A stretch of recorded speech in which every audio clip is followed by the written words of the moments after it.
Hello, everyone. I'm here to talk about our project that is focused on an AI-based tool for mixed dementia.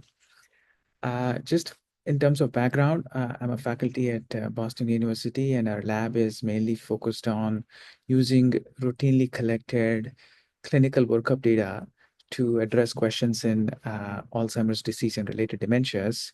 So we sort of really try to bring multimodal data to process them in an automated way and then try to see if we can build some assistive tools uh, for diagnosing Alzheimer's disease and related dementias. Um, in this talk, I want to focus on one clinical question that I think we've been recently working on. And just to give some background, what you're seeing here is a slide that kind of really summarizes how a patient is usually assessed typically in a neurology setting.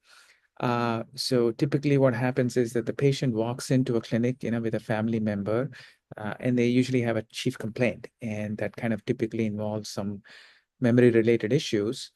The neurologist then basically gathers information such as demographics, personal level history, family history, medication use, etc. It's like an interview process.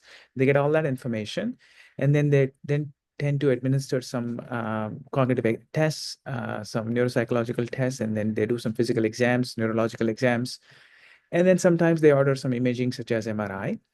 And using this kind of multimodal data, the neurologist or the expert has to evaluate the patient's cognitive status, such as whether the patient has healthy cognition, mild cognitive impairment, or dementia.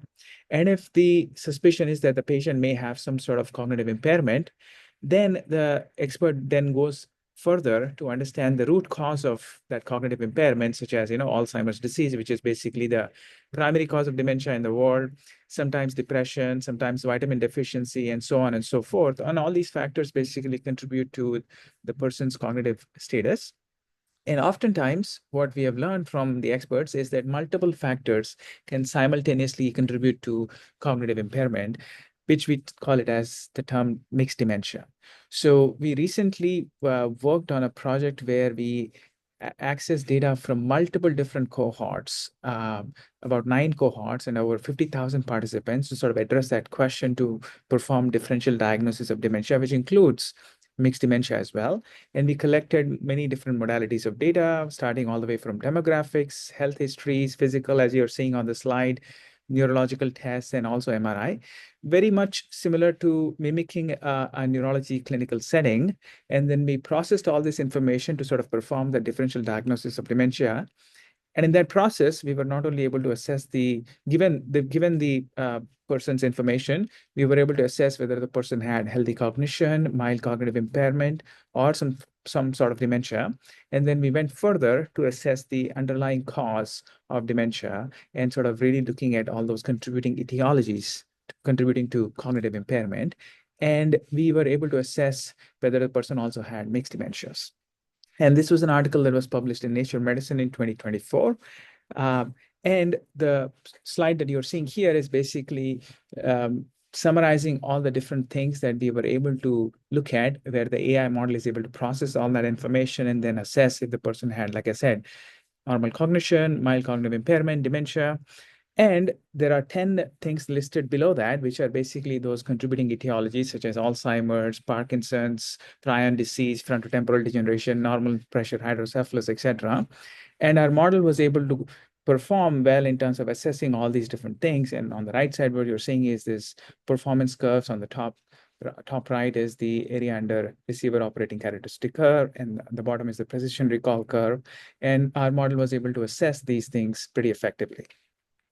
And like I said before, one of the innovative things that we have done was to make sure that the model was able to also look at co-occurring pathologies. So what you're seeing here is a slide or a summary of a result, which basically indicates that the model was able to capture those mixed dementia conditions, and such as, for example, Alzheimer's disease and Lewy body dementia, Alzheimer's disease and vascular dementia, and so on and so forth. And this was kind of really one of the key features that I think was important and significant in our work. So now with help from AITC Pilot Award, what we are hoping to do is to sort of really go one step further to validate this model, the AI model that we have already developed and published in more real world settings, more real world clinical settings. That's kind of really one of the reasons why we were seeking some funding. We are hoping to conduct this kind of a validation study at two different clinical sites. We already obtained IRB approvals to extract de-identified retrospective data from these two clinical centers.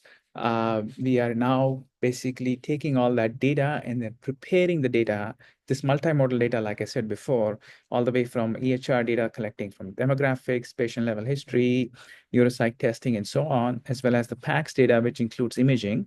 And we're trying to get all that de-identified data, processing it, building some pipelines to sort of make sure this whole thing is automatically done in a right way so that the data is ready or amenable for the next step, which is validation of the AI model. So that is currently the phase that is ongoing. What we are hoping is that after we perform this validation, we would be able to sort of really showcase that the AI model is able to identify the primary etiology of cognitive impairment at a very reasonable accuracy. And at the same time, we are also hoping to identify the mixed conditions that are affecting these people.